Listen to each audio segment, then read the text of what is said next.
Impri, if you're talking, I don't hear you saying anything. And I think that... oh, wait. Oh, it's push to talk. Hold on. There you go. What's up? What's up, man? How you doing? Yeah, I'm fine. Just need help with my horrible PvC. I got you covered, dude. Don't worry. I got all the replays for you, and now we're going to talk about them. Yeah, it's so bad. It's really horrible. Mm.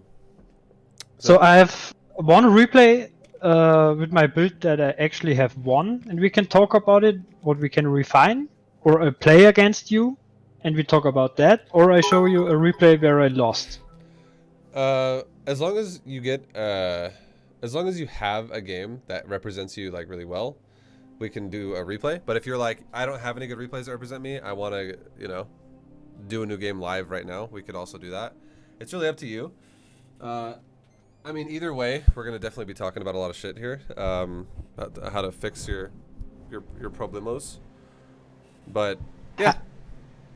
I think I would talk about the replay that I actually won, because I think the build was pretty okay.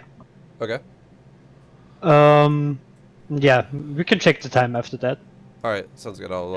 That's usually the build I always play against Zerg. Okay. Well, I'll hop onto Europe and we'll talk about it. Yeah. All right, man. So since last time we've talked about stuff, I don't mean I can't like pull it off the back of my head and be like, this is exactly what we talked about. But I know we talked before, and since we talked, how has that been? Like, have you felt like it's been improving you, or how's it been going for you? Yeah, so far? I went from I think Platinum 3 to Diamond 2, almost Diamond 1. Okay, what a beast! What a fucking beast! Jesus, and settle down, okay? Yeah, I would love to improve my PvC, and then I would actually be close to Masters 1. Okay.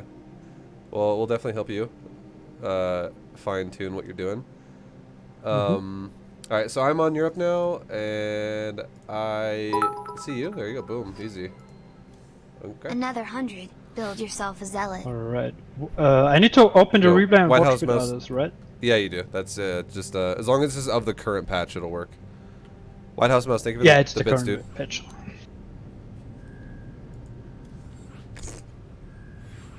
Make me that lobby host, baby, and then we're good to go. Promote to lobby host. There you go. Easy peasy. I think my biggest problem in PvC is that I'm too passive, and the economy of the Zerg gets absolutely out of hand. Yeah. And it overwhelms me. So I'm gonna actually explain that, because that's gonna be something that you're gonna have to, like, the better you get at this game, that's gonna become more actually that's that exact logical point of the matchup is gonna become like your number one thing that you just have to respect. If you don't control a Zerg's economy, they're gonna get out of hand.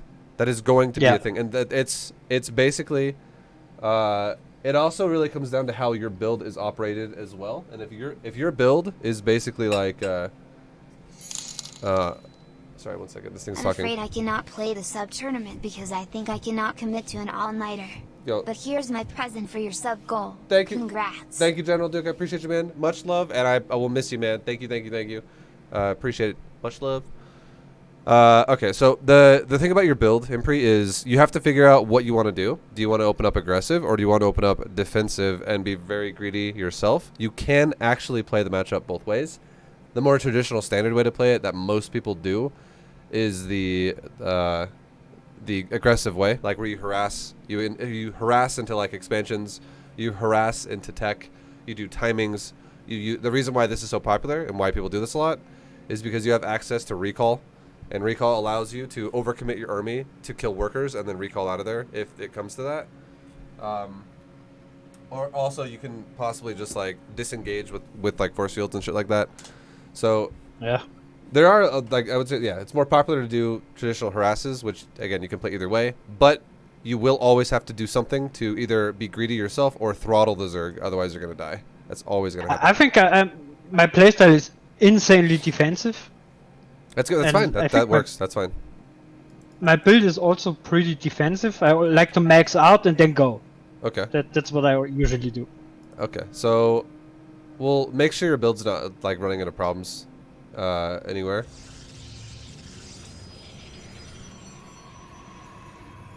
But I would love to like throw harass in there, or maybe 2. Kill a base once are there. That would be great. Okay. The best. Well, I don't know. Like, we'll see what tech you go for, and I'll give you some ideas throughout this on how to harass optimally. But and there's always multiple. Or go ahead. Also, what's a good timing to actually harass a Zerg? I have no idea. That's what I mean. That comes from off of your build. It depends what tech you want to go for. So, for instance, if like you're gonna go for like a glaive or like a council first, there could be a glaive timing. If you're gonna go for like Stargate, there could be an Oracle with adept timing. If you're gonna go Robo, that's when you could use like a sentry timing with maybe the abuse of like recall. Like depending on your build, we'll talk about ways you can hit a timing to fuck the Zerg over, like pace them at a slower pace, and then resume your build from as you're going. Yeah. Yeah. I usually always open Robo. Okay. How often do you go? Just really quickly, I'm just curious. How often would you say you fight against Hydras? And this is a matchup. Like a lot, probably. It's actually Lurker, Hydra, Roach into Mass, Ultralisk, Broodlord. That's what I fight the most. Okay. And how often? What do you actually utilize out of your Robo on an average game? Just Immortals? Yeah. Okay. So. But I make like 5-6 Immortals and then a shit ton of Oracles and Storm. Okay. So one thing you can do as well to kind of switch up your play if you want to. I'm not saying do this every game, but one thing you can do to mix up your play if you want to have multiple options is you could add in a build where you go for Colossus timings as a player. You could add in a build where you just go for traditional like Archon Immortal charge lot like you just talked about, and you could add in a build where you also could mix it up and go into Disruptor. Like you could do all of these things off of Robo, and we'll talk about how you do it, but like how how your pacing goes of what you're doing. But yeah, I'm actually gonna go back and make sure. Okay, I'm gonna look at your scouting first. I just want to see what you see. I want to see what you're doing with this probe, and then I'm gonna go back and look at your build, and make sure it's not fucked up. Okay, so you see a Zerg who. Now, for instance, I just saw something, and I'm gonna back it up for a second, and I want you to tell me. We're gonna break down how to read a Zerg really fast, and I want you to tell me what you think this Zerg is probably gonna do, and I'm gonna tell you when you should know this, and then I'll pause it, and if you don't know it, I'll tell you, and I'll tell you why I would think this. So you scout him. But he had a really early hatchery. It's like a 14 hatchery, I guess. Sure, and right in that right. And a gas first. Yeah, and right now. Yeah. So you have all the information you need right now as to what this Zerg is probably gonna do, and just tell me what you think he's gonna do for the next like 2 minutes, for instance, of this game. Yeah, he's not saving larva. He's making an overlord, I guess, or a drone. Okay. And so I guess he's going for link speed. Sure. Or maybe go for link speed and then pull off the drones and go for a macro game. Okay, so you're not wrong. That's correct. But there's a way you can read this even more in depth, and I would say, that this Zerg is not going to be aggressive, and he's going to take a third base, and this is why. If you watched how he saturated his gas, he maintained 16 out of 16 on the mineral line, and he filled up the gas with new drones. You watched him do that.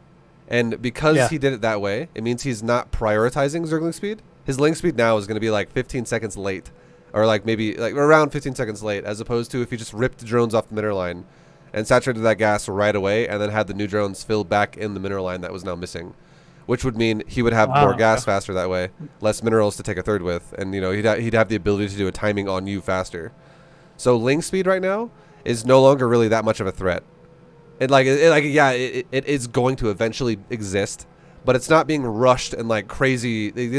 It's very unlikely he's going to do a shitload of lings now, but instead it's very likely that within the next like 30 to 45 seconds of this game that he's going to start a third base. More like probably like about 45 seconds to a minute actually. But yeah, a fast third is what he's going to probably go for. So you should be expecting a fast third.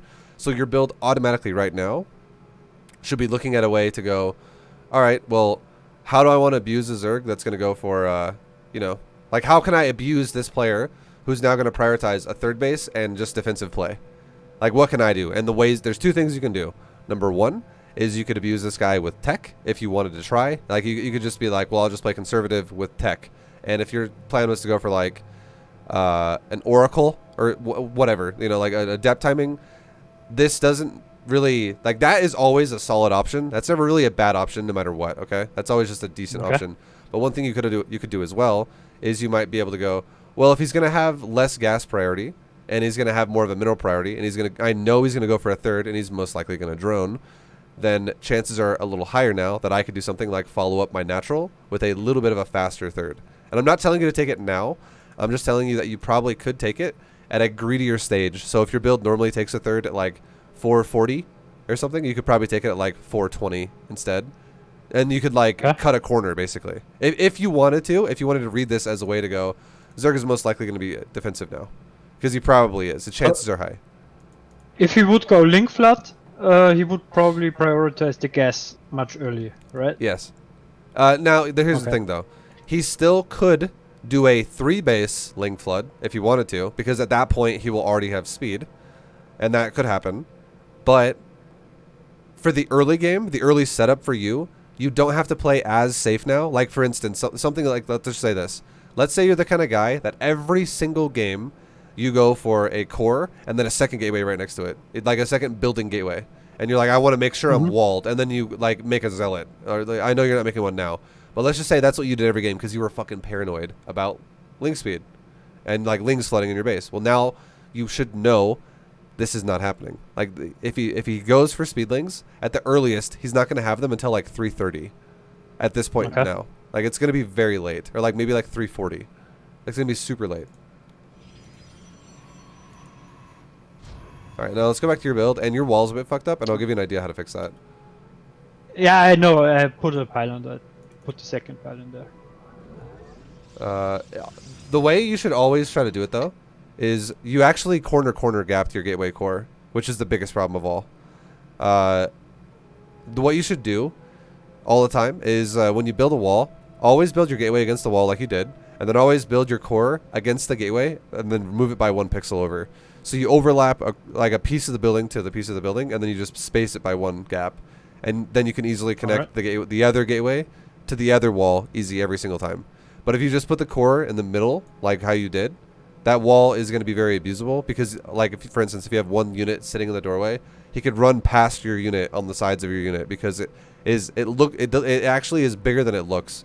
Because in StarCraft 2, like, click over your gateway really fast, and then do you notice how the gateway has the furthest extensions of the building in the plus sign of the building? But then if you look at if you then change it and you rotate it a little bit, and now you look at the diagonals of the building, it's rounded. If you try to wall off with a rounded edge of your building, that's why what I'm saying about corner to corner, it actually creates a larger choke point, or like a larger open choke point, because you're actually not. Yeah, this was a fucked up wall. The what? Sorry. This was a very fucked up wall. Yeah, no, 100% it was. Yeah. That's why I just wanted to make sure that though you just understand the concept of, like, gap your building by 1, but always do it off the gate. Don't do it corner to corner though. Do it overlap, then 1 pixel off. Like, it has to be, like, overlapped by horizontal or vertical. It cannot be corner overlap.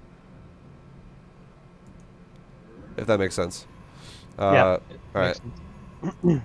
All right. So then rest of your build so far looks okay. I would say right here, this is the one time you got to be kind of careful about it. You should cancel this second probe that is in queue. Just this time, like right now, when you're building your gate and your core, you don't want to actually have a queued up probe right now. This is the only time I'll tell you this, and I would never tell you this if you were platinum or if you were gold or whatever. But now that you're in diamond now, and now you are really needing to be having a bit more precision in your build now. And this is the one crucial time that it makes a big difference as to when you build your Nexus and when you build your core. Because if you just queue up probes constantly, those will be both a little bit delayed. But again, it would be fine if you were lower league, because the whole point then is just to understand, I just got to keep making probes. Like, I have to understand how to make probes. And you should already know that if you're diamond. You should think you do. I'm pretty sure I canceled 1 probe. Okay, well. If you keep going. You did not. But it's okay. It's not the end of the world. You just definitely should try to throw your Nexus down at 20 because the build, the way you want to kind of do it now, and this only applies, okay? This only applies to your gateway, or sorry, your nexus and your core. Okay, this is what it goes. This is how it goes. You actually stop probing at 20. You stop entirely. You do not probe anymore. At 20, you make the nexus, and then you save immediately for the core, and then you resume probing, and then you make your gas, and then you make your pylon. The reason why this is a big deal, and why I never tell anyone in lower leagues to do this, because I don't want you to micro anything, but now it does make sense in Diamond League, is because this increases the power of your timings by a fuckload. Because you actually don't wait and wait and wait on your core. You don't wait on your gateway, or I mean on your nexus. Like you but I usually go 20 Nexus and 20 Cybercore. I don't know why I didn't do it this time. Okay, that's good. I'm just making sure you understand that, because the power of having options is more powerful for you now. You actually have the ability to do them, rather than just making probes the whole time. But once you build that core, you do actually then resume making probes like the whole time, pretty much. So yeah, that core should have been up and to the right one, up one, and also Your second chrono is too early as well. Never chrono a second time until your pylon is done. Like the chrono nexus should always, the first two chrono nexus should be based off of the pylon finishing rather than anything like that. It's based off when the pylon's done, that's a chrono. It's like immediate time to chrono now. So you're gonna supply block now with the chrono, which sucks.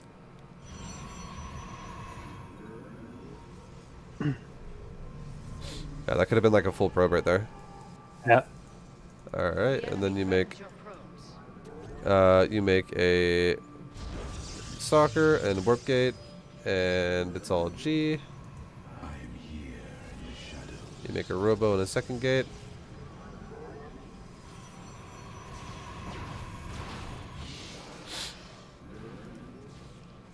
Okay, so if you go Robo first, there's two ways to play it out. Now that I know, I'm seeing how your build's starting to develop a bit more. And I know you said Robo earlier, but seeing it and seeing how you build it is also an indicator of what you're doing. You have two ways to play this out. One way is you can definitely go for some type of a Robo timing now. This could be, like, for instance, if you're gonna play this kind of a style, you could have an option where, like, the second you kill the Overlord, you should actually start doing this build. Not all the time, just mix it into how you play against Zerg. Because, like, if you play the same guy 4 times in a row or something, it's definitely going to fuck with the Zerg pretty hard. What you would do right now, the second the Overlord's dead, you never take gases 3 and 4 at your natural. You still saturate your mineral lines more probes as you go. And then you build, like, an extra 4 gateways right now. Like, three gateways at least, but maybe, like, 4. So you go to, like, literally on top of what you have already. So you go to 5 or 6 gateways. And then you do not chrono boost your warp gate at all. You just build the Robo, and then you chrono boost a warp prism. And you fly across the map. And then as soon as you're across the map, your warp gate should be done. And you literally just you make units out of your gateways as well the whole time, like out of your first gate. So you should have, like, the prism accompanying, like, 3 units. And the second your prism leaves your base and your units are walking out of your base, put, like, another pylon in the doorway and literally wall yourself out so the Zerg can't just do a run by and kill your probes. And then the prism is, the second you hear warp gate done and the warp gates are ready, phase mode your prism and just do a fucking warp gate all in. And make nothing but stalkers and zealots. Okay. If you do that, I guarantee you'll win so many fucking games. Because Zergs are not going to be ready for that. And then while you're doing so you chrono boost only the prism, and then the second your prism shows up at his base, and right after you do your first warp in round, go back to your base really fast and chrono boost all of your gateways, as many as you can, which will probably be about 3, maybe 4, but probably 3. You'll probably be able to chrono boost 3 gateways there. And then you just do an all-in. You literally just all-in with Stalker Zealot, Stalker Zealot, Stalker Zealot. And you make Stalker... or go ahead. I have tried a few, like, Immortal Sentry Adept pushes or all-ins. Don't do that. Only because I would say... those kinds of builds are really easy. I'm speaking from a Zerg's perspective. If somebody Immortal all-ins me, I feel like it is so much easier to defend than what I'm telling you to do right now because of Ravagers. Ravagers fucking destroy Sentry Immortal. Like, Sentry Immortal is kind of a dated build where it still could work if you have amazing, like, parting level control. If you're that kind of a micro player, you could still make it work. But in general, Yeah. it is hard to do now because Ravagers will just shit on you. Like, they'll just crush you. I did feel the Zerg was always pretty prepared, and I got shit on. Yeah, that's just mortars. it's just Legacy of the Void. If you were in Wings of Liberty and this is a Wings of Liberty coaching lesson, I'd be like, yes, do that. It's so fucking good because it was really good back then. But nowadays it's kind of dated. Yeah. It's not as good. This build though, this quick warp gate all in, it's crazy how fast it hits the Zerg, and the Zerg a lot of times at that point will have slammed out a bunch of drones, and they'll just die. And if the Zerg instead was the kind of player that was like, if you ever get to the Zerg's base and you're like, holy shit, he has like ridiculous amounts of speedlings. That's a lot of speedlings. Just recall. Literally just right click to ball your units up, hit the hotkey, like still look at your army, but hit the hotkey to look at your nexus, or rather select your nexus, and then just recall your army out of there. So you would do the same build order, and so how many gates would you get? 5 or 6 right now. 5 or 6. You would like the second you get the Overlord and push him out, you throw down 3 or 4 more gateways. And if you have, I would say generally speaking, this is how you could kind of play this out. If you're gonna go for 3 gateways extra, leave double. This is where it might get confusing. So maybe just pick one of these and stick with it. If you want to go for like an extra 3 gateways, so you're gonna go to 5 gates in total. Leave your gases the way they are. 2 gases saturated.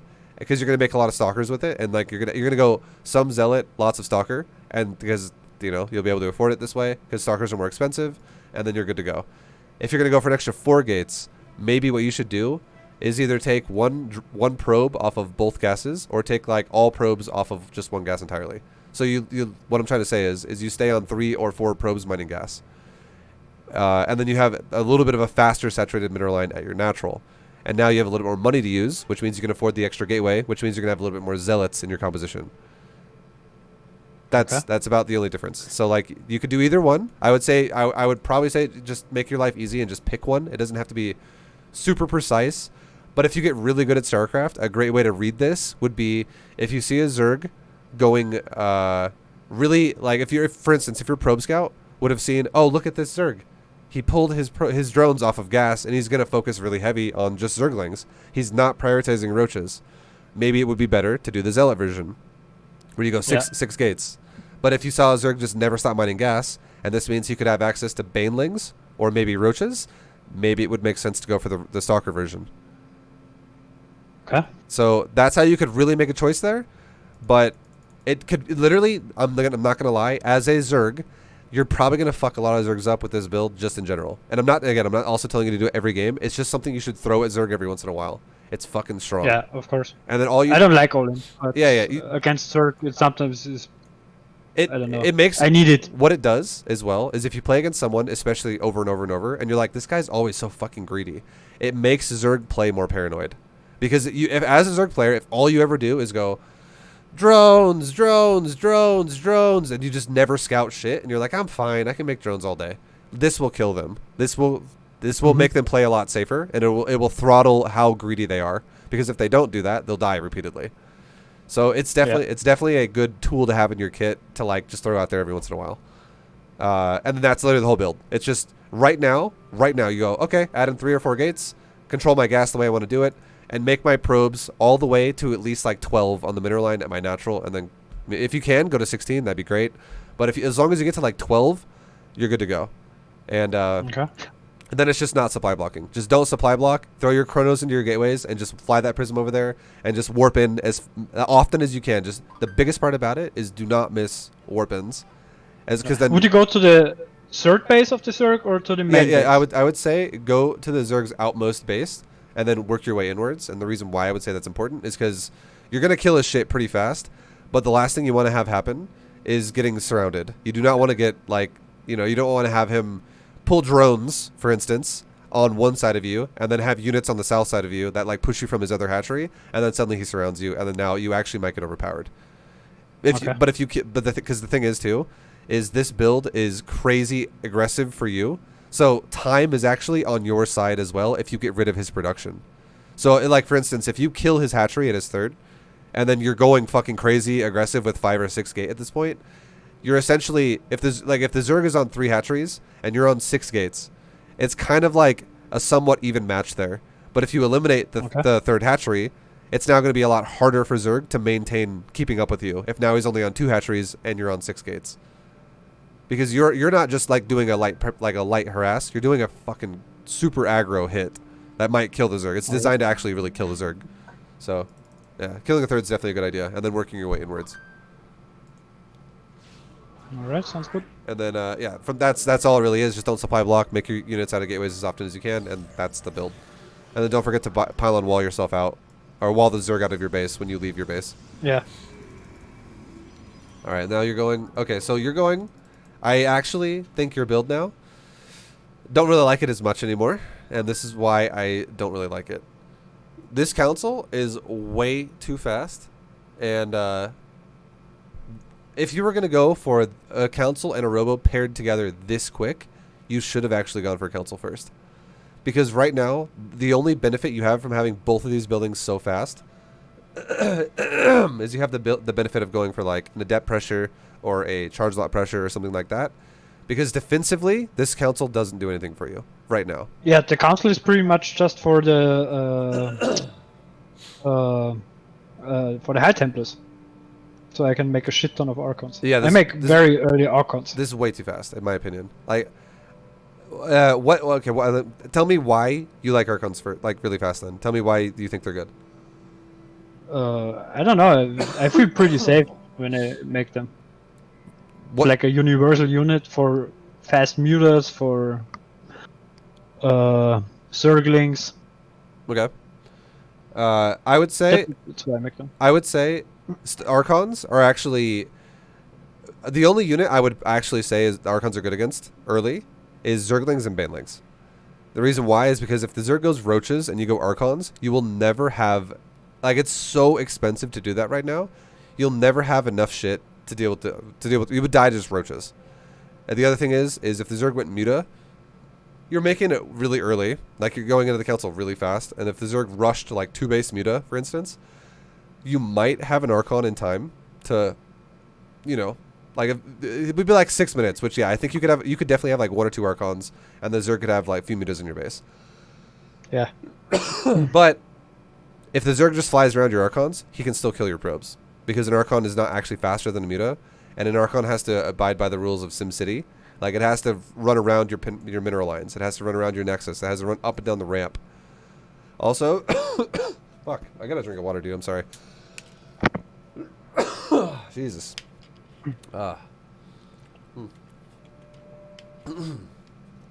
Excuse me. Okay. The other reason why I don't like Mutas is Archons is because your doorway is horrible for Archons right now. Which is another reason why that is another reason why Archons kind of suck right now, because if you made an Archon inside your base and let's say Roaches again or something hit your base on the outside, you could not physically walk out of your door right now. Same thing could be said about if you made your Archon outside of your base to, like, let's say you made a third as well and you want to defend it and then Mutas hit the inside of your base. You could not walk into your base. So when you make Archons, generally speaking, when you make a wall like this against Zerg, it's usually also a good idea to then kill your gateway and rebuild it in a more open area. Like, open the doorway up so your Archons can actually go in and out of your base. Yeah. Fuck, my throat's so itchy. But yeah. It's just... I'm just saying right now, from a Zerg's point of view, going Archons this fast, I could abuse you all fucking day. I could take advantage of you repeatedly. Like, this is way too early. I would say, realistically, you want to start going into Archon tech roughly around the time of which your third base is getting well saturated. Okay.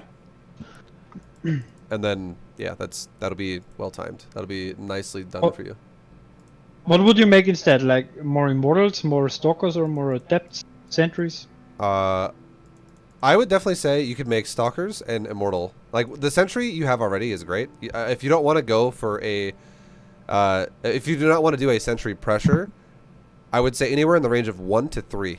Or 1 to 4. 1 to 4. 4 is a bit on the deep end, though. But, yeah. That's still acceptable, I would say. 1 to 4 sentries, anywhere in there, is okay defensively. But you got to realize it changes your build a bit.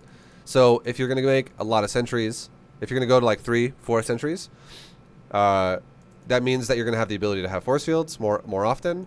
and that definitely means that you're probably going to want to maybe set up your base, like organize your buildings in a way where it creates these choke points that you can abuse with force fields. You also can, you're probably going to want to rely on like a shield battery in defensive situations. Like just stay very, very defensive.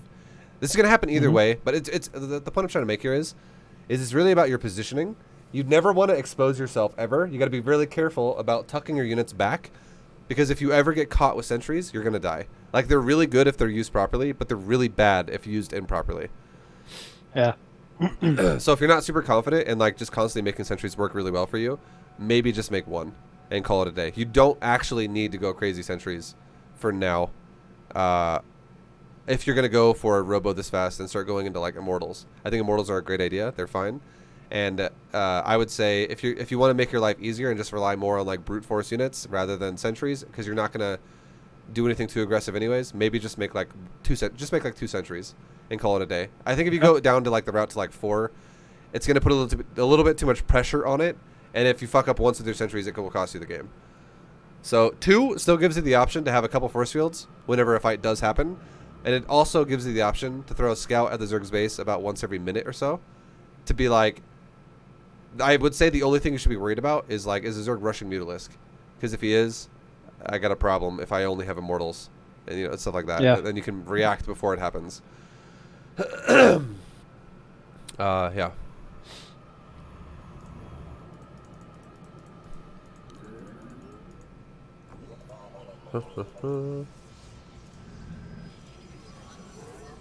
All right, so I kind of want to see how you now kind of what your idea is. I'm gonna speed it up a bit. I want to see what your plan is with this game. So you take a third. You take a, you know, your plan is to obviously go for a third base. We'll talk about how to set up your third in a more safe way, because your third is definitely exposed right now. You're going for Archons. You're just kind of sitting back, chilling. All right. Okay, so and you're going for okay. I kind of see what your plan is. You're just being crazy greedy, which is great. I love it. So now here's what I think you should do as your build order. Let's just back it up all the way to like 3 minutes, 4 minutes. So here's what I think you should do, okay? Do not make your council. Do not make the council until you're on 3 bases. I don't actually mind that you make the Robo right when you made it, and you can start making Immortals just to like make your life easier if the Zerg pressures you with shit, basically.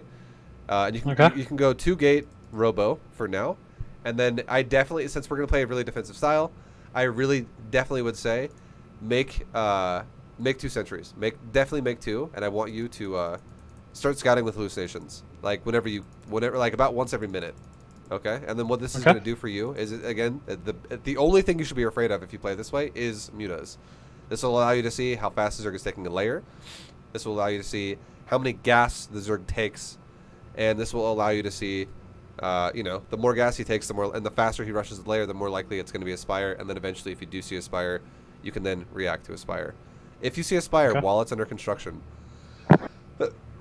you can have the choice then to go into Phoenix if you want to, as that would be a hard-ass counter to Muta. Otherwise, if you're like, oh, he's going to go Spire really fast, and let's just say, hypothetically, you don't want to go for Phoenix, another option you have that is amazing is put 1 pylon at every mineral line you have. Like, put it somewhere near the mineral line where you can then put cannon battery in the mineral line. Then I would say, while you make the pylons, make sure you have pylons at every one of your bases. Make sure you have 2 forges, okay? 2 forges. And with these forges, a great thing you can do would be make weapon upgrades and shield upgrades, because he's going for a muta style.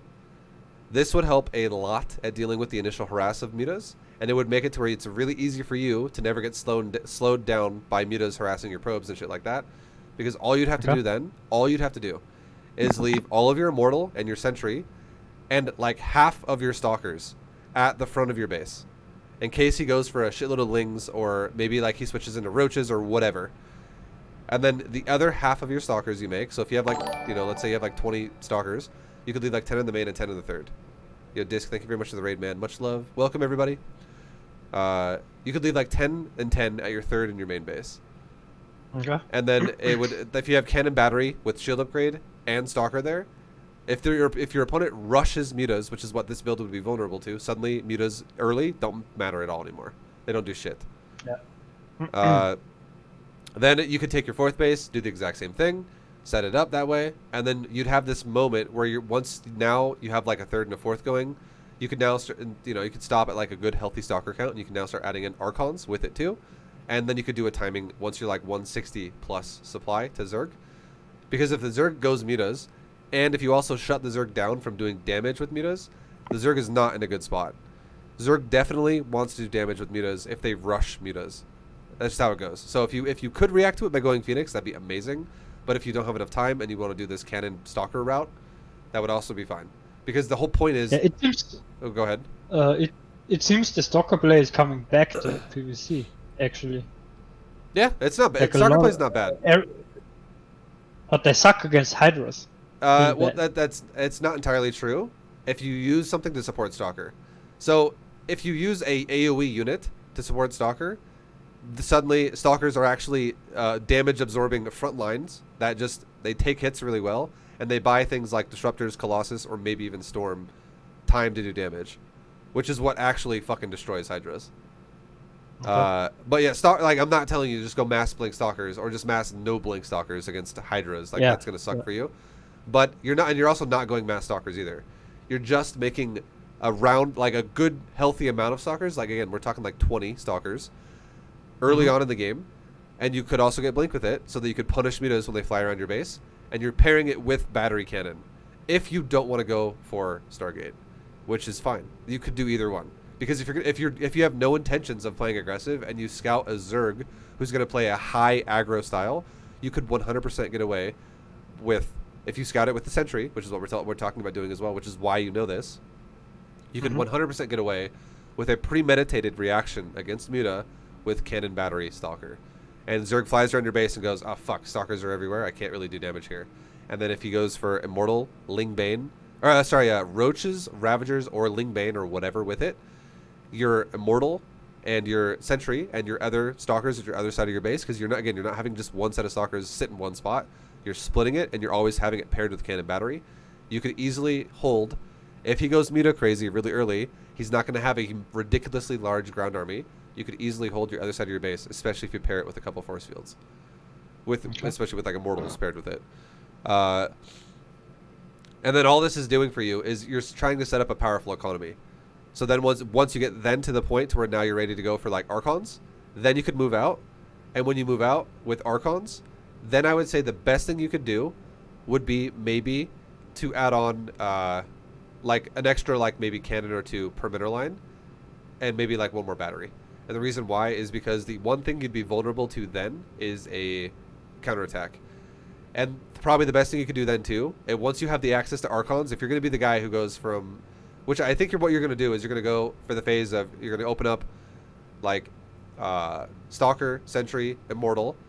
You're eventually going to go into Archon, and then you're eventually going to go into Charge Lot with High Templar as well. Like that's what your build's going to ultimately accumulate towards. And if you do that, one of the best things you can do as a player to make yourself feel really safe is you don't even have to invest a lot of supply to do this. Maybe only invest like 8 supply, which is 4 units of what I'm talking about, which is a High Templar. If you leave like 4 High Templar in your base with cannon battery, and then if the Zerg, then that's all you do. Just leave like 4, and you bring like maybe 4 or 5 with you as well in your attack. So you have Storm in your army when you attack the Zerg, but if you think the Zerg might counter all in you and just do a base trade, if you just have a few High Templar there, and you're fighting against Mutalisk and maybe like Lings or Muta Roach or some shit, you will crush so many units with Storm. It is going to be fucking crazy. Like you will thin out his army so hard if he just eats a few Storms, especially if it's Zerglings. And then if you're also Storm is pretty good. if you're also killing his base at the same time, he doesn't have the ability to constantly just keep replacing it. And some Zergs will try to do that to you. Like that will happen. Like there will be base trade style Zergs all over the place. That is very common. Yep. So that's why if you're going to go the route where you know the Zerg, if the Zerg is going to go for a Spire, it's never really a bad idea to add on a second Forge if you're not going to go for a control style, if instead you're going to go for a defensive style, because then you could actually utilize that shield upgrade a lot better. If you were gonna like open Stargate though, and you saw a Spire, then yeah, I would definitely be like, you do not need a second Forge. You could just control him with Phoenix and just like zone his ass and shit like that. Okay. But yeah, that does all that. So that's how you basically would react to mutas if you saw a Spire. Because again, your build right now, it has to be a reactionary build, because your build, if you don't react to a Spire, your build will die. You will just die to mutas every time. But yeah. So again, council would be a lot later than it is now. It would be after the third, because again, what this council is also doing is it's delaying your third, and you do not want to delay your third. Let's actually watch now when you take your third.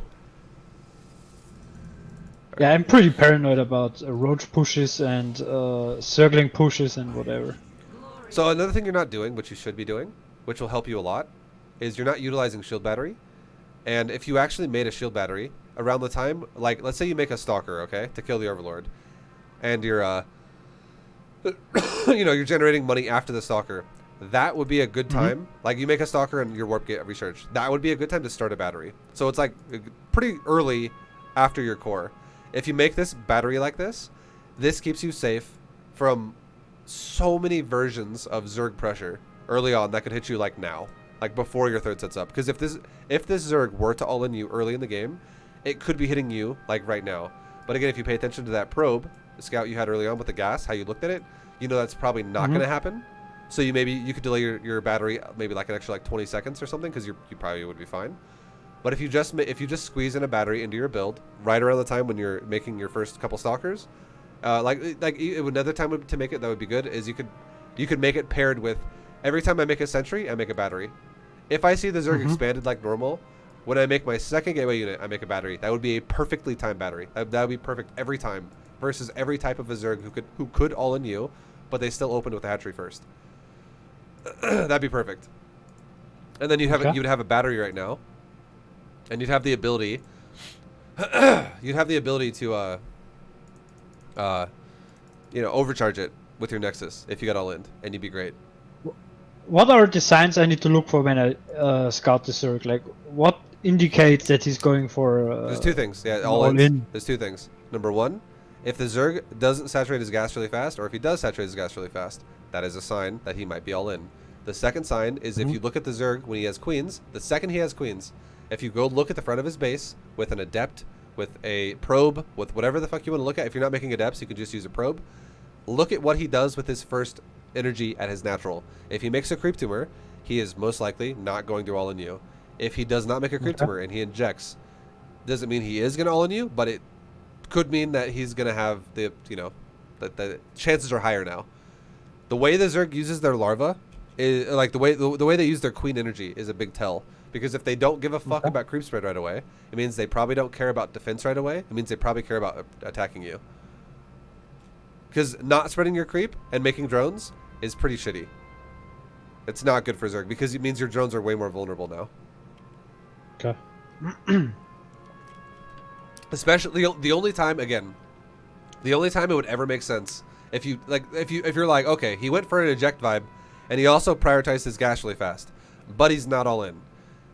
If that happened, I'm gonna quiz you again really fast, and then I'll tell you what it means. But I want you to think for a second. What would you think that means?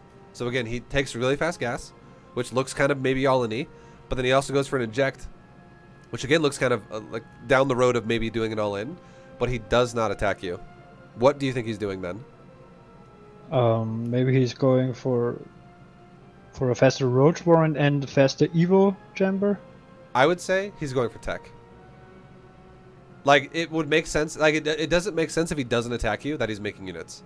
Because there's windows of opportunity in StarCraft 2, and if someone misses a window of opportunity where you're like, I feel like he might attack me, and it's kind of scary, and then he doesn't attack you, and you're like, well, he's not expanding, and he's not attacking me right now, and I've been preparing for the attack for the last minute, and he's still not attacking me, so, like, your chances of defending it are now much higher because you've been preparing for it, but he doesn't attack you, and now you're like, well, okay, well, what is he doing then?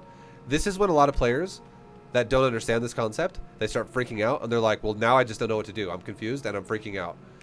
I would say the logical reason why he probably doesn't attack you is because he's probably not making units. It means that he's probably doing something else with his production, which is he's most likely going into tech. And now that's when you would be like, okay, well, now there might actually be mutas. Or maybe he's going for like a really quick lurker timing, or maybe he's going to do a Nidus or whatever. Something with fucking tech. Okay. But if you shouldn't just be assuming like he has to be fucking just stockpiling like 40 roaches in his base right now. There's no way. Like that's what he's doing. Like don't think about it like that. That's horrible. People who think about it that way, they meta themselves and they lose because they play way too safe for way too long, which is also why I really want you to have sentries in your build so that you can reconfirm your scouts. And you can be like, what are you doing for real? And you can figure these things out. Okay. All right. So, all right. We're going to keep it going. Your third base is actually not poorly timed. But I would say your third base is a bit risky in the sense that, like, the fact... Here's the thing. Here's the reason why. You went for a Robo early, right? You went for a Council early, and you're getting charged right now. This Council investment, for instance, could be another Immortal and another Pylon or something like that. Like, you could have, like, more shit than you do right now. Like, you could, like, this money could have been invested elsewhere, and you could have more sustainability in your army right now. Also, if you're gonna make an Adept and you're not gonna attack with it, don't make an Adept. You made 2 of them as well, and you didn't attack with them. So definitely do not make Adepts. If your plan is to not attack at all, don't even bother. However, if you do want to attack the Zerg, then yes, make them. The reason why I tell you don't, the reason why I'm saying do not make Adepts is because if this Zerg did actually go for a roach timing to you, and you blindly made 2 Adepts and 1 Stalker, they'll probably die. You're gonna die. Yeah, exactly. Like the Adepts are fucking garbage against everything that is not a Zergling. At this point in the game, they're not good against Banes. They're not good against Roaches. They're not good against Ravagers. So if the Zerg does anything with gas, you're probably dead. They're not bad against Zerglings. They're good against Zerglings. But also the crazy thing about it is all you gotta do to beat Zerglings is, dude, my mouth is so dry. I'm sorry. All you gotta do to beat Zerglings is have a wall. Literally, just stay behind a wall, and suddenly Zerglings can't do shit to you anyways. Like, and you're fine. So Adepts are overkill. They're giving you a higher chance to die. Also, Immortals are, believe it or not, really good against Zerglings. They're really good against everything. This unit is just a fucking god. It's good against everything. Yeah, I love Immortals. Yeah, they're just good in general. So if you have Stalker Immortal, you would be totally fine if it was a Zergling push, especially if you pair it with a couple sentries and a battery. Like, they would not break. But like 1 Immortal can't beat 6 Zerglings, right? That's probably too much. I totally think it can. Honestly, like if they have adrenal glands, definitely no. But if they are standardlings like now, yeah, I think it actually could. Okay. And the thing is too is 1 Immortal. If let's just say your opponent would have gone for like 40 fucking lings right now, this Immortal, it could easily kill 1 ling every 2 seconds because that's what its attack speed is, and it 2 shots a ling. And if the Zerglings are, if you mix like 40 lings and just floods your door, that Immortal is probably going to be, or that's not even fair to say that. It is guaranteed going to be your highest kill count unit here. It's going to kill the most Zerglings the fastest. The only way it's not gonna win that exchange is if an Adept gets Resonating Glaives. Then an Adept, because here's the crazy thing. Believe it or not, an Immortal kills lings faster than an Adept does. The only time that changes is when an Adept gets Resonating Glaives. Yeah. Then it changes. Then an Adept kills actually faster than an Immortal would. But up until that point, an Immortal kills faster. An Immortal kills shit fucking... It has such a fast attack speed, and it 2 shots or 3 shots like everything. 3 shots of Roach, 2 shots of Baneling, 2 shots of Zergling. The only thing it doesn't really kill super fast is a Ravager. But it still beats the shit out of Ravagers anyways. It's because the Ravager doesn't have the armor tag of armored. But you get my point. Like, it's just good in general. Immortals are great. And if you just focus on making more Immortal and not doing like a charge upgrade right now, you would be fine against everything on the ground. You would not have any care in the world. The scariest moment for you would be when you take your third base. Like, you don't want to get caught. So that's like when you do that like fairy of your probe, and it's like the Great Migration to your third base, and you have this like escorting army that's vulnerable, and it's kind of scary. That is scary. So the best thing you can do to make your life easier to not die is your first Stalker should immediately go kill the Overlord in your base if you ever have it happen, if they ever see it. And then the second you have a sentry that can hallucinate, check that cliff next to your base. And if there, right now there isn't, which is great for you, but if there is an Overlord there, kill that shit. Fucking kill it. So that he can't actually see when you take your third. So that there's a higher... Would you recommend a warp prison with like 4 stalkers nope. to go hunting for... No. Definitely not. Okay. The reason why I say no is because that's going to fuck you over. Like, again, if you start doing that, that completely defeats... Like, if we do that as your build now, we have to start over again with your build and do something different. Because that does not pair with a third. Like, if you go for a third and you go for 4 stalker prison pressure, the only way you pull that off is if you're fucking, like, very good at it. Like, insane. We're not talking like, oh, you're like Diamond 1. You're like maybe Masters 3 with it. No, you need to be like 6,000 MMR with it. That's the only way. I have 80. Fair enough. Yeah. That's the only way that works. You need to be like insanely good. Like, you need to be at the level of pro level Protoss to make that shit work. So yeah, don't do that. You make your life easy. Just stick to what you're doing with you can open up defensive immortal and sentry stalker, so like that, and then you everything we're talking about still makes sense then with the way your build's going. Now at your third base, okay, I like the way you initially set up the Nexus and the pylon. I would say the only way to make it perfect would be do not touch the pylon and the Nexus together, maybe gap it by 1. The reason why this is a big deal is because you make Zerglings really stupid when you do that. If Lings pressured your third and you had sentries and stalkers, you want to put them next to and right in, like put them in the choke point of your pylon and your Nexus. And I would say the best way to utilize this even better would be to put them on the side of where the gas is. So put like sentry stalker between the Nexus and the gas, and also between the pylon and the Nexus. Do not have them in the open on the right side where your probe is now. Do not have them there. The reason why this is really good is because you could actually have a stalker in the doorway of the pylon and the gateway, because if you had a gap there would be a doorway there. And if you got hit while it was under construction, like right now, then you could actually easily apply one force field between the pylon and the gas, and suddenly you fuck Lings over.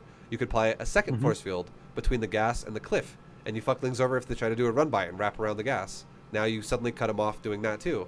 You could apply another force field on the left side of the gas and the Nexus, and this has now created a situation where if the Zerg does multiple types of avenues of attack, where he runs down, up, and he run around the Nexus, you fuck him over with minimal force fields with maximum surface area mitigation. So that's a very intelligent place to place your units for utilizing minimal energy for maximum returns for you. And if the Zerg doesn't attack you, you definitely want to build a battery as soon as you can when this pylon is done. And I would say a great place to build this battery might be like to the left of the pylon between the gas and the Nexus, again, kind of where your units should most likely be. And that kind of makes it like a pseudo force field where it now creates minimal surface area, again, if you place your units between the battery and the pylon. And now the battery also creates like a blockade between the gas or the Nexus and the battery itself, where it like creates less surface area that you can be hit by, so your units don't take as much damage. It fucks Lings over a lot, so you don't have to really force field there anymore if you were to get attacked. And then also, the other thing you should be pairing this pylon with, the second it's done, is if you scout what you're scouting right now, which is someone who made a good amount of Lings, you should immediately wall off. You should now wall off the side of the cliff with, like, just create a wall of connecting the Nexus to the cliff here somehow. You could make it like to where it's against the gas and the wall, and then go down that way. You can make a straight line of gateways against the Nexus and the top wall if you go straight up. Do not let him have as much surface area as he wants. Limit surface area of Zerg if you're opening Sentry Immortal. Limit it. If you don't limit it, that's how you die. That's why I was telling you. It's hey, you have to be intelligent about how you place your buildings. You don't need to make a full wall. Like you don't need to, for instance, like wall him out, like cliff to ramp. Don't do that. But just make a wall where he can't run behind your Nexus. So it means he can only come from one angle. And what this does for you now is it allows you to reposition your army to the south side of your Nexus at your third base, so you can easily apply 1 or 2 force fields on the right side of the gateway if he tries to push you here, and you could punish him for that. And it also allows you to easily reinforce your natural from where your army is at your third base if he chooses to go for your natural. Okay. And you wouldn't close this Do not close this it. gap completely, No, right? no, do not do that.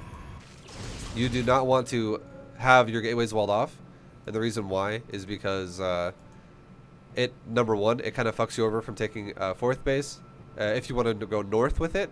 Number two is if he goes Ravagers early on, or if he goes Hydras, you can't stop him from killing your wall, and then you're just going to lose your gateways. You kind of want him to engage you. The thing is, too, like, if you were going for no sentry and you were doing a ridiculously... If you were going, like, Sky Toss, I might be like, yeah, maybe that might make a little more sense. If you could, like, wall him out and, like, maybe make a cannon there or some shit. But you're doing a build that has sentries. You don't want to just go, Zerg, never attack me. I have sentries. You actually don't want that to happen. If you're the one going sentries, you kind of do want the Zerg to attack you, and you want to dice his army up a bit.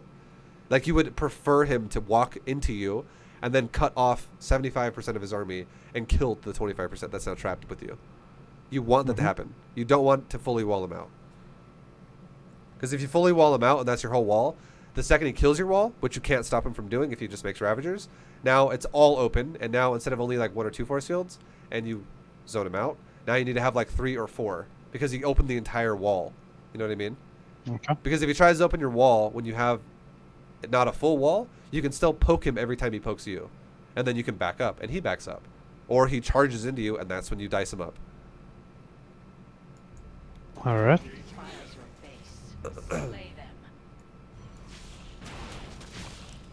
Also, I want you in the future to make an observer like you did, but don't send it to his base. I actually do not want you for now. If you're not going to kill creep, don't send an observer to his base.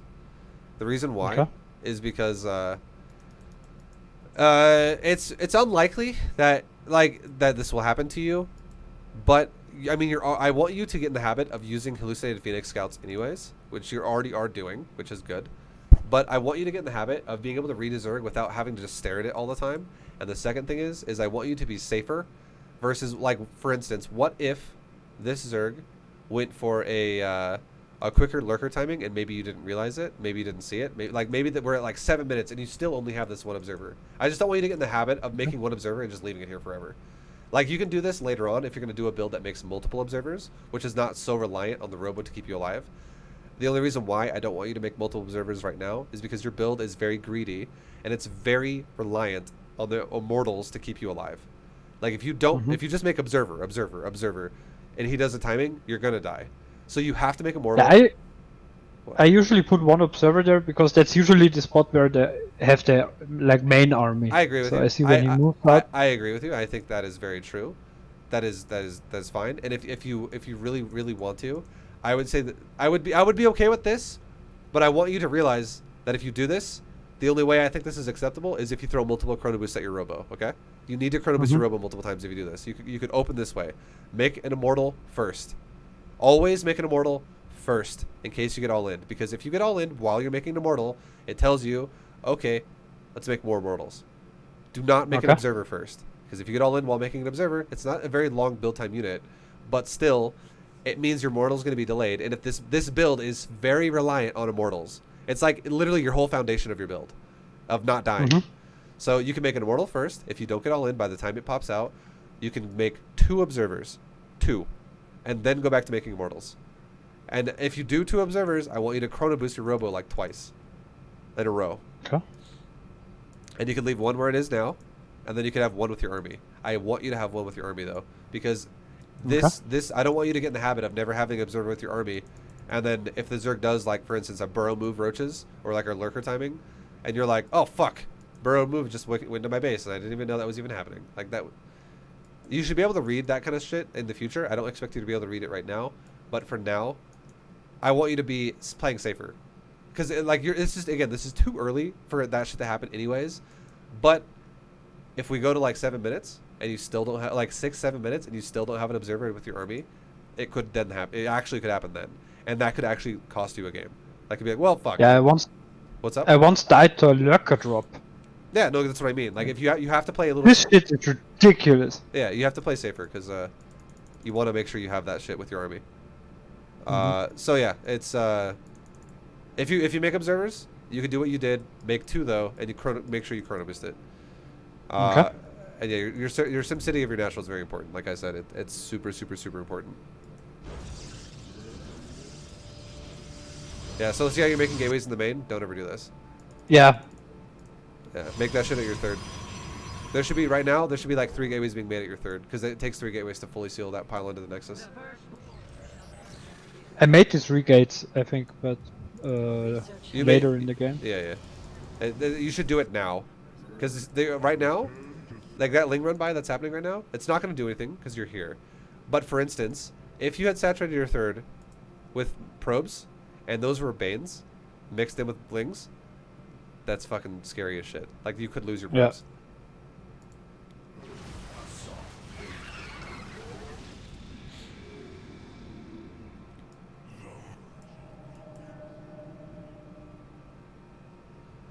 Alright.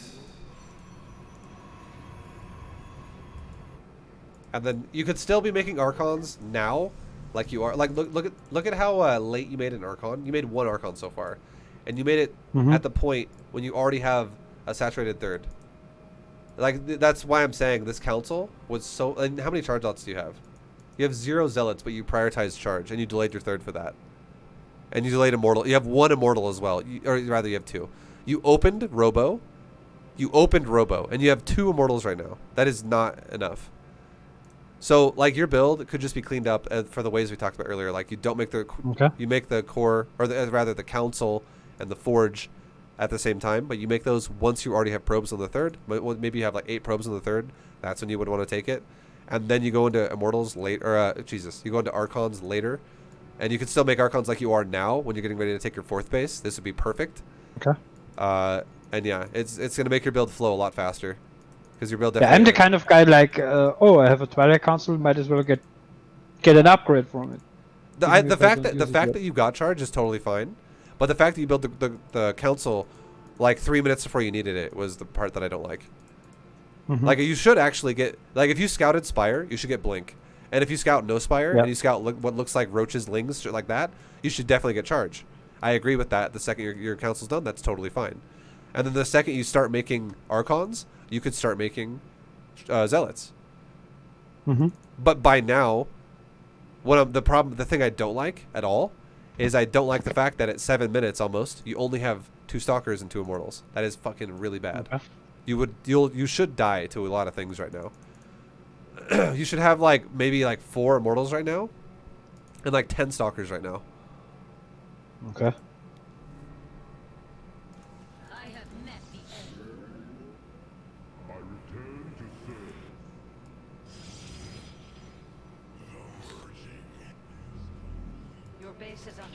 Yeah, just honestly, never make Adepts. Never make this unit unless it's somebody who's doing, like, here's the thing too that's crazy. Some Protosses will probably disagree with me when I say this, that are out there, but I think if you're not really like, this is my opinion, okay? And I think that I'm right. And I'll try to explain why. If you're a pro level Protoss, and you can look at a Zerg's build the way I just told you about that gas, for instance, in the very beginning with your probe, and if you know for a fact Roaches are not coming, and you can guarantee that, if you make Adepts, that's totally fine. If you think it's going to be mass Lings and you want to make some Adepts to deal with that, that's fine. But generally speaking, the only time it's acceptable to make Adepts is if you have the intention of attacking the Zerg. That is the only time it really does make sense. And you have 0 intentions of doing that yourself. You're fully defensive, so don't make Adepts. Now, the other reason why I want you to not make Adepts is even if you're getting attacked by Lings, and you're like, well, Adepts seem good here. Stalkers are not shit against Lings if you're fighting behind a wall. They're still pretty good as well. But Stalkers are so much better than Adepts when there are also Banelings or Roaches or Ravagers. Again, anything that costs gas, suddenly Stalkers are like if I have to give you a number here, okay? I think this will make it make sense. If we had like 10 is like 10 out of 10, it's amazing, okay? An Adept versus a Zergling, when it does not have Resonating Glaives, which it will not in the beginning of the game, an Adept versus a Zergling is like a 7 out of 10. When it does have a Resonating Glaive upgrade, it's like a 10 out of 10. But when it doesn't, it's like a 7 out of 10. It's still pretty good. A Stalker versus Zerglings, in general, is like a 6 out of 10. It's like just behind an Adept. It's not as good, but it's not. Maybe a 5. It's more like a 5 out of 10. That's more fair. It's like a 7 out of 10 for an Adept and a 5 out of 10 for a Stalker. Stalker's not that much behind an Adept. But now when it's an Adept versus Banelings, or an Adept versus Roaches, or an Adept versus Ravagers, especially as well if it doesn't have Resonating Glaive, which again it will not, an Adept is like a 3 out of 10 against those units. And a Stalker against those units is now like a 7 out of 10 against those units. It's not the best you could ever make, but again, you have no choice. Like that, you have to make a Stalker because you don't have the access to like Immortals or something like that. But it's like a Stalker is like literally like a 7 out of 10. But if we're talking about like anything you can make early, if it's a Stalker, a Sentry, a Adept, or a Zealot, a Stalker is the best unit you can make in general for DPS against gas units. Okay. It is the best thing you can make. But like in terms of how effective it is, I would say it's like a 7 out of 10. So if you have like a 7 out of 10 and a 5 out of 10 versus Lings and anything that costs gas for an all-in, and then you have an Adept that is like a 7 out of 10 and then like a 3 out of 10 versus Lings and then anything that can cost gas, you have a unit that can, like, out of 20, an Adept would be like a 10 out of 20, and then you have a Stalker that's like, more like a 12 out of 20. Overall, it's just better. It is just better against the range of what Zerg can do. A Stalker outperforms an Adept miles ahead versus gas units, and an Adept does not outperform a Stalker miles ahead versus just as Lings. So it makes no sense to just go blind Adepts, especially if you're not going to attack with them. You should definitely go Stalkers. So I really, really hate your Adepts right now, and you have a lot of them. You have the majority of your army is Adepts. I have a lot of Adepts.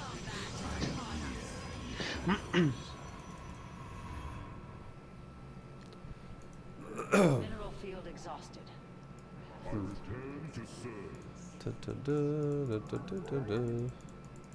And then as soon as you get the Templar Archives, this is when it comes down to what you scouted. Okay? This is something you have to remember. If you see a Zerg who's going mass roaches, you don't need to get Storm right away.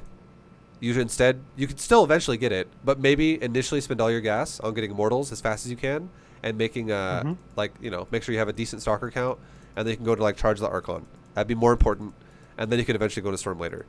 However, if you see a Zerg who's going heavier on the Speedling side with maybe Banelings, or if you see a Zerg who goes really fast Hydralisk, you 100% should get Storm the second your Temple Archives is done. Basically, get Storm against everything Zerg can do that is not heavy roach. So the fact that you're not getting Storm right now, I don't mind it this game because his army is definitely roach heavy. It makes sense this game, but I don't want you to do this every game. If he's going Hydras or Ling Bane crazy, definitely get Storm early. I think I made Storm immediately when I saw a Hydra. He went Hydras. Yeah. The second you see a Hydra, definitely get Storm. It's amazing against Hydras. It's like the best against Hydras. He also made Lurkers. When he goes Lurker, here's the thing about what you're doing.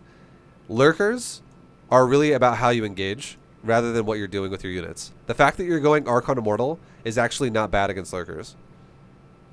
The problem there, though, is how you engage them. If you engage in a really tight bottlenecked army and you don't pre-split a Concave, that is not good. That is definitely not good. But if you pre-split a Concave, suddenly Lurkers suck a lot more. Especially if his Lurkers are in an open area. Like, you can get a very large Concave. Then Lurkers actually blow ass. So it really depends on how you engage. Okay. Same thing again with your third. Do the same thing at your fourth. See how your fourth mineral line is super exposed? I dislike this. What you should have done when you made the Nexus is maybe make the pylon on the more exposed side, so the right side, and then put a couple gateways connecting that cliff, like the red trees rock area, to the Nexus. Because right now, if this Zerg would have done a run by in your mineral line, you just lose those probes.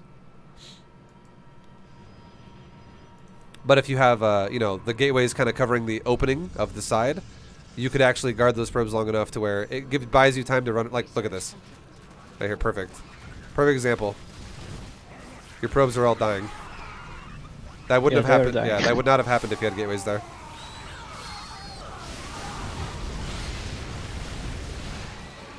Also, I'm going to look at your positioning of your army. Notice how your army is super, super, super, super far up. A great way to fix this, because this is now no longer the heart of your base. The heart of your base is the central aspect of your base. Okay? Mm-hmm. And what you should do now, when you take a fourth base like this, is number 1, make those gateways like I just said. Number 2, if you're worried about a Zerg who could do a run-by against your top base, you have gateways there as well, which I really like. But maybe what you could do is build a pylon to the top right of where your choke point is. Like, put it in that big open area between the 2 ramps and, like, the other spot. And you can have a pylon in the middle of that right now. That would buy you, like, 5 seconds. For the, like, 3-5 seconds, because Zerg would probably kill the pylon and then move forward. He's not just going to just walk past the pylon. When I play against Terran, I always do that. I put pylons all over the map. Start doing that as well against Zerg. And, because, like, right now you're just, like, what the damage you just took economy-wise did not need to happen. And that only happened to you because your army's so far away from your 4th base.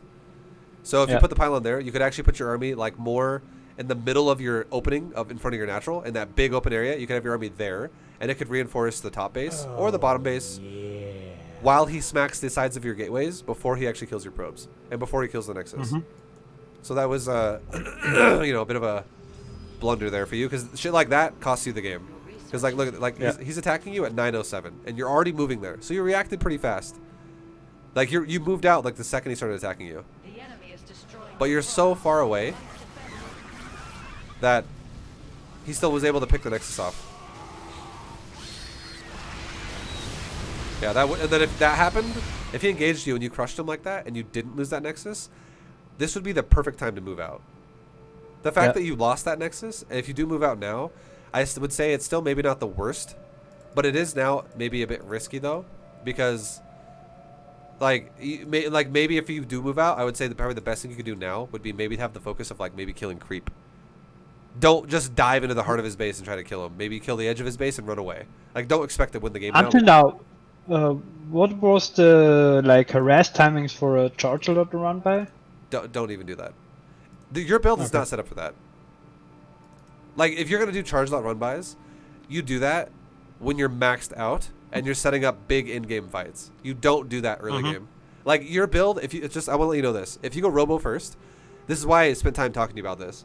If you go Robo first, the only form of aggression you should do with the way you like to play is that build I told you, which is where you go Prism and, like, 6 gates, 5 gates, Stalker, Zealot, whatever.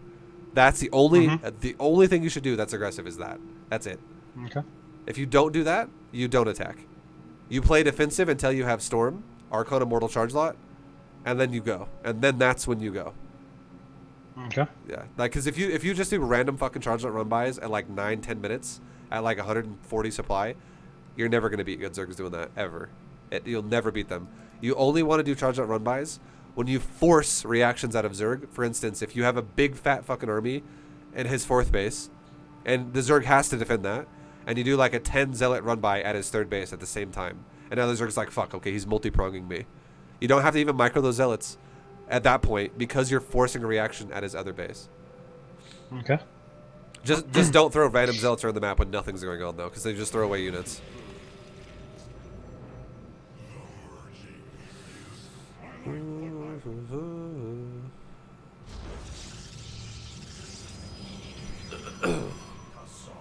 Upgrade complete. Your forces, you've depleted.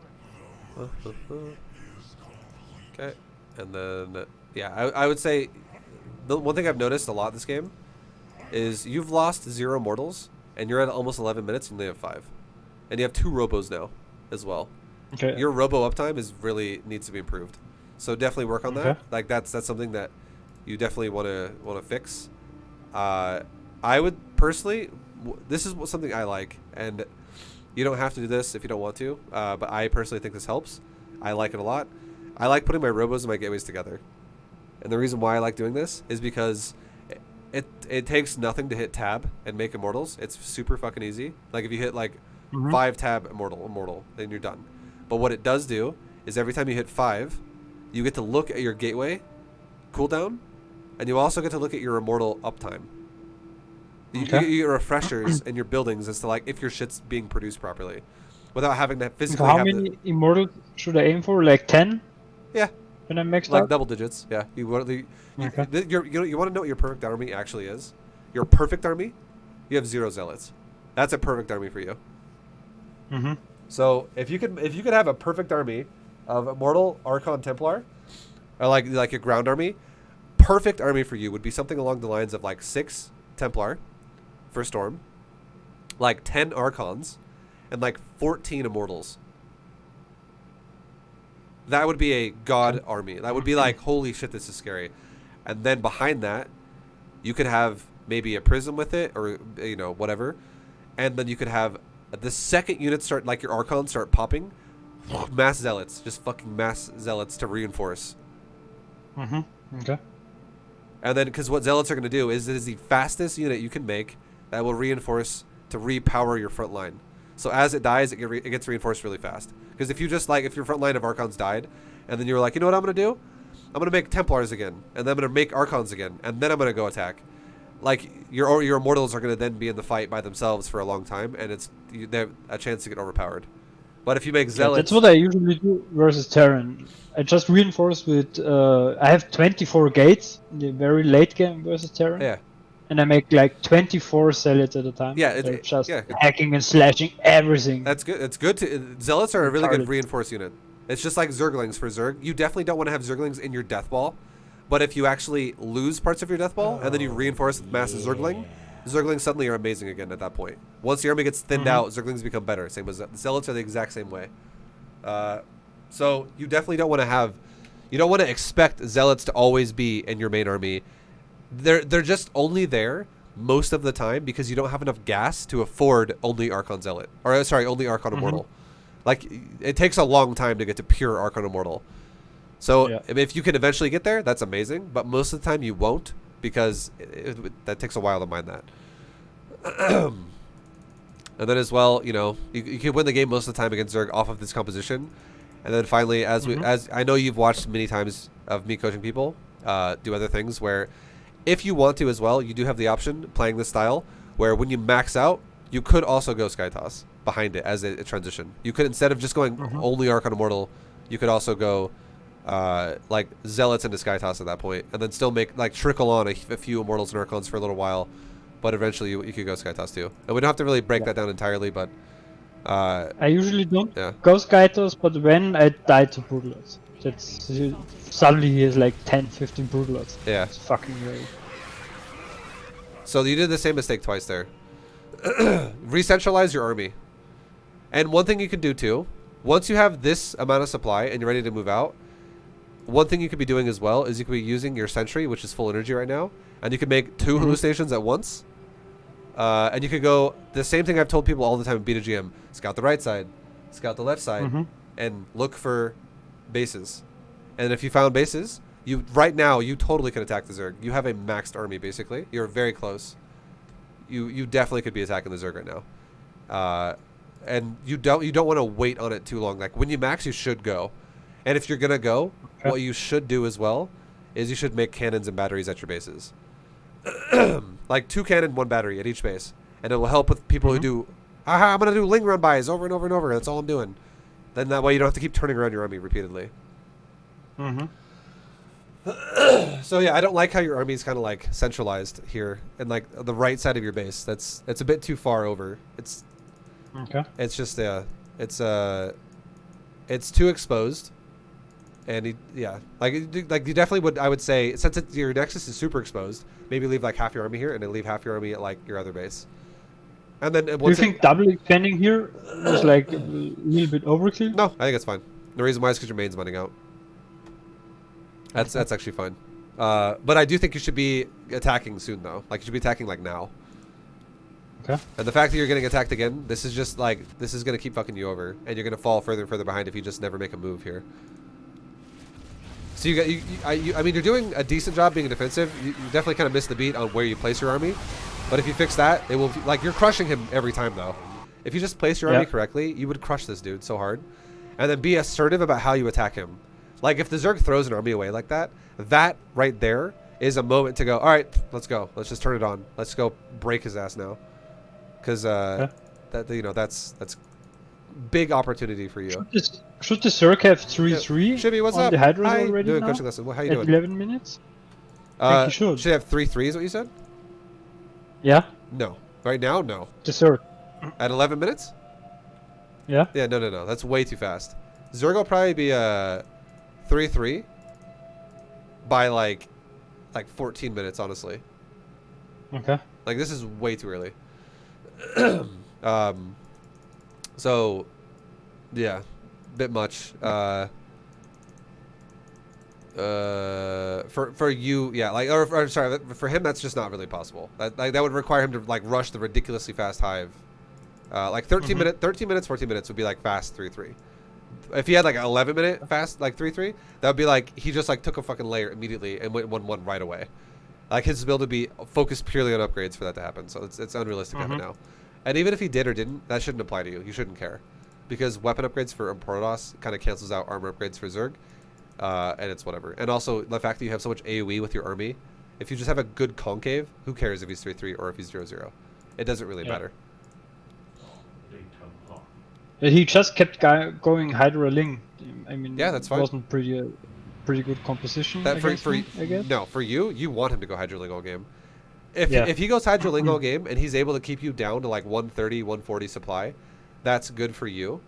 Or sorry, that's good for him, because he's keeping you down. But if you max out on Immortal Archon Zealot Templar, and he's still Hydra, that is bad for Zerg, because that means your army investment is like double his, or like maybe like 50% more than his, so that he'll get crushed. That's such an easy fight for you to win.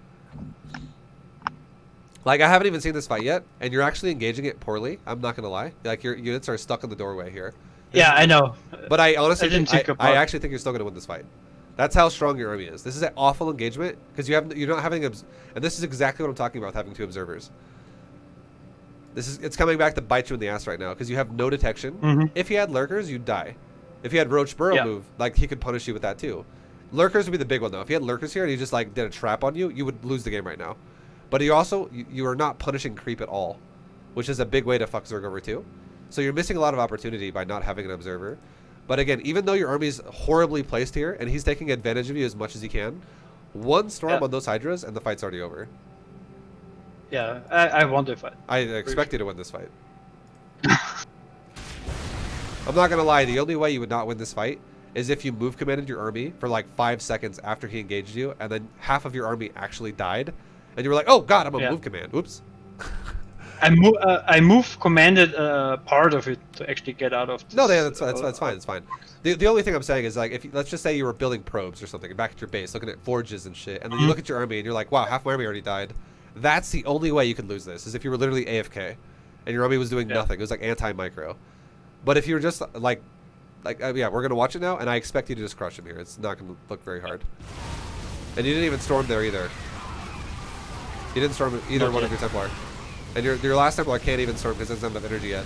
Even though you didn't even storm at all, because you let your Templar die, you still won the fight. Like, that was I'm not gonna lie, dude. If I had to rate you on execution there, that was a fucking F. That was an F for you. Yeah. That was horrible. But you still crushed him because Hydras scale horribly, and if he's still on Hydras when you max out, his fights are gonna be awful. If you would have executed that a little bit better, you would have dominated that fight so hard. But even though you executed it really bad, you still won anyways.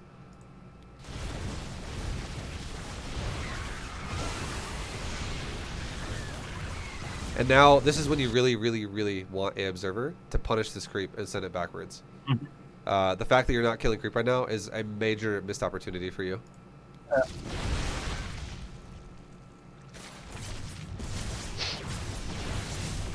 And also, here's the thing too.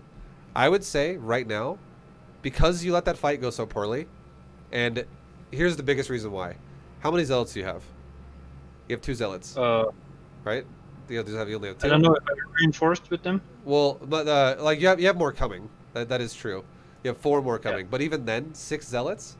And the point I'm trying to make here is you don't have a lot of Archon Immortal, and you also you have a low supply. You don't have a lot of zealots, and you don't have a big front line or back line. You don't have a big army. I would say, if I were you, after that way that fight went, I would have killed creep and I would have backed up. And I would have maybe only sent in the zealots rather than the whole army. Like, if I really wanted to try, maybe send the 6 zealots into his middle line and see if I could kill drones. Because if I lose those zealots, it's not the end of the world. But if you lose the rest of your Archon Immortal, you're going to die. You have to be very precise and careful about when you choose to take fights with Archon Immortal. And if your mindset is always, okay, when I attack, I am never going to stop attacking until everything is either dead for him or for me. That's not good. Don't play like that. That's not good. What you should play like is you should try to retain Archon Immortal as often as you can and only expend your Zealots. Now, if you take a fight and you have to lose some Archon Immortal, so be it. That's going to happen. But right now, you do not have to take another fight again. You don't have to take this fight. There is no reason why you should feel like you have to, and the reason why. Look at your economy. You have, you should make more probes, but you have a main, natural, third, fourth, fifth. You have 5 bases.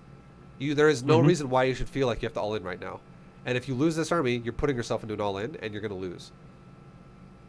Does that make sense? Like this army is very vulnerable right now, and you should back. You have an advantage for a few seconds because you just killed his army, but Zerg can immediately remake another one.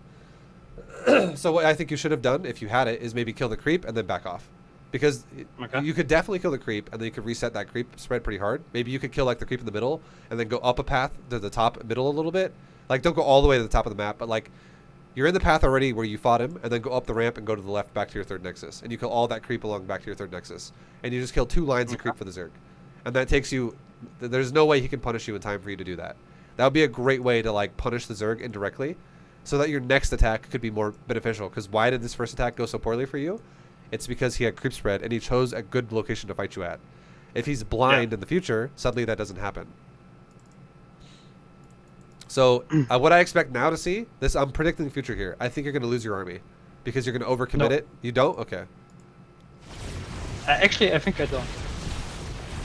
Well, here, honestly, okay, they'll say this though. If I look at production tab, the Zerg is making mass Zerglings, and you have a bunch of Archons. So this is just a very, very poor unit choice by Zerg. If you would have gone for mass Hydras, you would have lost the fight here. Mass Lings are horrible against Archons.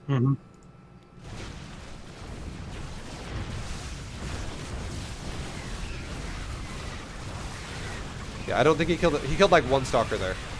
And he just threw all of his Lings away. So yeah, that was definitely poor play by your opponent. And now if I was scorching him, I'd be like, why the fuck are you making Lings? But yeah, so you got lucky here. He made a mistake. I do think you made a mistake by pushing there, though. I don't think that's correct. Like, that's one of those things where you did it, and it worked this time, but that was actually incorrect. To risk your army like that. Because that fight... So you move back the army, make a new one, and then go again. Yeah, the reason why it was incorrect is because you blew... Like, your army just... You dropped from, like, 200 supply down to, like, 120. You threw away most of your units because that fight was so inefficient for you. That fight was very bad. Yeah, I wanted this base actually pretty bad. Yeah. Well, again, like you could have easily killed it if you took the better fight. Like if instead of going from 200 supply down to 120, if you went from 200 down to like 160, I'd be like, yeah, totally push that shit. Like you crushed the Zerg's army there. That was definitely a one-sided fight, which is what it should have been. Yeah. But you have to realize, this is why I tell you this is a mistake, okay? A Zerg can make Hydras a lot faster than Protoss can make Archon Immortal Templar, okay? And he wiped out equivalent army supply numbers. You guys both traded like equivalent numbers there. Like you both went down to like 120. You had like an equal trade in terms of like what you lost. Zerg can replace that shit back to max if he's macroing well, way faster than you can. So what should have happened here is when you try to push that hatchery, after you took that fight, suddenly you might kill the hatchery, but he re-engages your army with a brand new army of like 30 fucking Hydras. And you have no storm now. You do not have enough charge lots to be a front line. You do not have enough mortals and archons to overpower it. What would happen then is you would throw away all of your existing Archon Immortal across the map, and then you open the Zerg up to now counterattack you. And although you kill one base of his, he kills 3 of yours. Because you cannot make Archon Immortal fast enough. And while he's killing your bases, he is piling on the pressure with more Hydras. Like that, you could have thrown the game right here easily if you would have just made Hydras. So, well, this, in my other games, the economy of the Zerg just really goes out of hand. Yeah. It wasn't this time. But let me ask you a question. I'm sorry, I know I interrupted you. I just want to ask you a question. Are you afraid of a Zerg's economy, though, if he stays on the Hydras? Yes. If he stays on the Hydras all game? Well, it depends on my unit composition, I guess. Yeah, well, what about this game? Like, were you afraid of his economy this game? No. Good. In this game I won't. I was going to say, you should definitely not be. The only way you should ever feel afraid of a Zerg's economy is if you don't get to have any yourself. Like, but this game is not a problem for you. You did take a couple really horrible fights at your 3rd and 4th. I'm not going to lie. They could have been a lot better, and we talked about that already. But you had a good, relatively good economy in general, and you have access to 5 bases. You should actually, right now, and also here's the thing too, you never fixed your economy, which is a problem. Yeah. You definitely should have fixed it, and you should have taken a 6th base at this point, because your natural's mining out as well. So that should have been what was happening for you. But in general, you have access to a lot of economy yourself, and your army is actually better than his. The only way you should feel pressured is if you would have maybe scouted a spire that was a greater spire like there is in his base right now, and now there's a moment to be like a little more assertive about attacking. So here's the thing. If you would have scouted the Zerg, and you would have saw after that fight was over, okay, this is where I want you to kind of understand what I mean here. If you would have scouted the Zerg in his main base, and you would have saw a layer and just mass hydras being made, I would have been like, definitely don't attack. Like, back up, make units again, because your army's going to be better than his. But if you would have scouted the Zerg's base, and you would have saw a greater spire, like there is now, in a hive, I then would have been like, now it's, you know, the attack you did might make a little more sense, because if the Zerg is teching all the way to greater spire, now chances are lower that he's going to stick to hydras all game. And if you wait too long to win, you have you have Immortal Archon charge lot versus Broodlords now. That could be a bit more of a problem. You still don't necessarily lose there, but it makes it harder for you. You have to be more creative about how you attack. That would be more of a, like, you know, a fire under your ass to like go actually get something done. But you never saw the Greater Spire, which is your trigger to go attack him. So that in itself is maybe a bit weak on the scouting. This is why I think you should also scout a bit more with your sentry while you have it. Once it's dead, it's fine. But in the phase of the game, when you have them, you should definitely scout a little more than you do, so you can see things like this. Like when you had it earlier when I told you to do it, like the last time I talked about it, you had a sentry sitting in front of your 4th base that had max energy, which you could have sent around the bottom on the top side of the map, and you could have checked every base, and then eventually could have went into his main base with it. And you could have seen that. But yeah, I mean, I just want you to, like, if you do all the things we've talked to up to this point, you would have so much more control of the game, and I want that to definitely happen for you. For the, you know, lots of things we could fix up to this point. But now that the Zerg has committed to a Greater Spire, which you don't know about, and now that the Zerg has also thrown his reinforcements into your army and died, now it makes sense again to attack him. You have to allow advantages to happen for you to attack if you're not maxed. But if you are maxed, once again, that is now your advantage. So with this kind of composition. But again, the big thing I really hate about what I'm seeing here is you still have never made an observer the whole time, which I think you're never going to make one the whole game. It's very vulnerable. You're vulnerable to so many things. Like, for instance, infestors could be under your army, and he could neuroparasite all of your archons, and you could die. He could have lurkers, and he could kill all of your zealots, and a lot of your, like, just shitloads of damage to you, and you could die. He's probably not going to have this happen, but he could have burrowed banes. He could blow up a bunch of your zealots and just overpower the rest of your army, and you could die. He could have burrow roaches again. Like, also he could also just whatever. He could just push you back with units that aren't even burrowed, and then he just retains his creep. And later on, because of that, you could die. Like, there are so many things that are problems here with not having detection, and you really, really, really need to have that.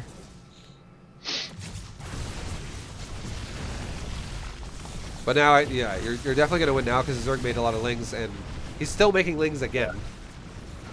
The Zerg doesn't understand how lings are so shitty at this point, which is why you're winning the fight so hard. Chihuahua. Well, Larissa, thank you for the bits. Chihuahua. Thank you, thank you. And yeah, I mean, he just doesn't have enough. Because he's like, here comes another 16 lings again. Like, and you can, like, the Zerg is also not using his larva properly. The Zerg right now has 25 larvae sitting there, and I don't, you know, who knows. Like, I would say this: you won this game because this Zerg honestly played a little poorly. If you play against a better Zerg this game, a better Zerg than this in a game, you're probably not going to have the same results you did. And if you take a fight like you did in the middle, that is definitely not the time to push. I just really want you to understand that. That is the time to back up and recover, because that was a fucking blunder by you. But yeah, now he just dies. For sure, yeah, because he's making a horrible choice afterwards. And the reason why the Zerg is making so many lings, which is how he would justify it, is, bro, I'm going Broodlords, which is exactly why I said if you scouted that Greater Spire, that's why it would have made sense to push him. Mm-hmm. Because this is not the time to make Broodlords. And as you can clearly see, he's dead. That's why it's not the time to make Broodlords. You need to make Broodlords as Zerg when you have control, not when you have just lost control, and then you hope you can make Broodlords in time. Because if you do that, and you get pushed, you die. So that's why it would have made sense to kill him if you saw the Greater Spire. So you got lucky, is what I'm saying. If you would have just stuck the Hydras, with the fact that you took such a poor fight, and he just made Hydras, you actually should have lost this game, because you are not, like, mass Zealots aren't going to win you the game against mass Hydras. They really won't. But mass Archon, Templar, and Immortal will. But you would have bled out your whole army, and you have not made any Immortals since that fight ended. And also, like, you've been pushing with the same Immortals ever since then, really. And also, you did make a couple more Templar, but even then, like 3 Immortals and 4 Archons are not going to kill a 200 supply army of Hydras. But right now, I'm just sure that I kill him. That's why I made. No, I know. No, I understand. I understand. That. But, like, I understand why you're making Zealots. But the fact that you stopped making Immortals, that there is actually no justification there for not making Immortals. I'm not going to lie. Mm-hmm. Because you're basically not preparing for... You're hoping... Again, you're just playing for the hope that you win. You're not playing for the future of the game. The way you should always play StarCraft 2, seriously, is you should always play for the win, obviously, about how you think you're going to win. But you should always be preparing for the next step in case you don't. But just by foregoing and just neglecting the fact that you can make Immortals and you just don't do it, you are weakening yourself if this game does not end right now. For no reason. Like, there is no reason to not make it. I understand that you're making Zealots to just pile on the pressure right now while you can. I'm not going to say that that's horribly incorrect, because as long as you utilize the gateways, that's correct. But the Robos are just not being utilized at all. So that is definitely a missed opportunity there, again. But yeah, no, he's definitely dead. So, with everything we just talked about, I feel like, in general, if you follow the steps we just talked about, that's definitely going to clean up your play a lot. But is there anything we talked about that is confusing or you're not sure about? No, everything is fine. Okay. But yeah, just understand the concept of the defense we talked about. If you really do that, suddenly those probes don't die. Your timing happens a lot faster. And then playing this style definitely should be a line of where you go Archon Immortal Charge Lot Templar, but you want to bleed your Zealots out and replace with Archon Immortal, and if you can't replace with any more Archon Immortal, you finish off with a Zealot. And you repeat this over and over and over until you can literally just have Archon Immortal and no Zealot. And then when you start losing Archon Immortal again, because that will then eventually happen, you start adding in Zealot when you can no longer make Archon Immortal. Like, you make Archon Immortal with the pile-on pressure concept we just talked about, that seems like you understand right now. That's totally fine. But that happens after you have a Death Ball and you push. So, you no longer had a Death Ball when you pushed. Like, you threw your army away hardcore. So that was scary for you. Don't do it like that. You should do it when you have a Death Ball that runs Zerg over, because you should definitely run Zerg over. The fact that you didn't was a horrible fight for you. Like, we talked about how... The reason why that was a horrible fight for you is because you engaged like shit. We already went over that. You went through a choke point. You didn't even storm it at all until the very end. You know, stuff like that. That's not good. But yeah, don't pile on pressure unless you have a formidable amount of army still, and then you're good to go. Still. Okay. All right. All right, man. But yeah, everything else, re-listen to it, rewatch it if you want to refresh yourself on it. But otherwise, lots of potential again, man. You have the right idea, and then just know as well from this point on, the final little cherry on top. At this point, if you realize the Zerg is going for a Spire, which you have scouted or you have seen and you can't kill him, definitely go Sky Toss. And if you want to, you can make it a normal habit of just going Sky Toss at this point, because you have the means to do it right now. And on top of that, definitely make Static D at your bases, because you definitely have some exposed mineral lines right now. Like, this Zerg could 100% come back if you used Lurkers and Ling run bys. You would die, because you have no detection and you have no defense on your mineral lines. So make some Static D as well, and you'll be good to go. All right, man. Yeah. Thank you, dude. Thank you. See you next time. See you next time. Good luck. Take it easy, man. Goodbye. See you. All right, guys. That has been a coaching lesson. Thank you very much for watching. I hope you enjoyed it. Until next time, guys, hopefully this helps you too. Protoss players out there, now you might have a better understanding of how to execute some charge lot immortal pressures. Now you know. But thank you for watching, guys. I'll see you in the next video. Go check out more as well on YouTube. There's tons of them out there if you want to check out more. I have lots and lots and lots. But thanks for watching. I'll see you next time, and peace. Bye, guys.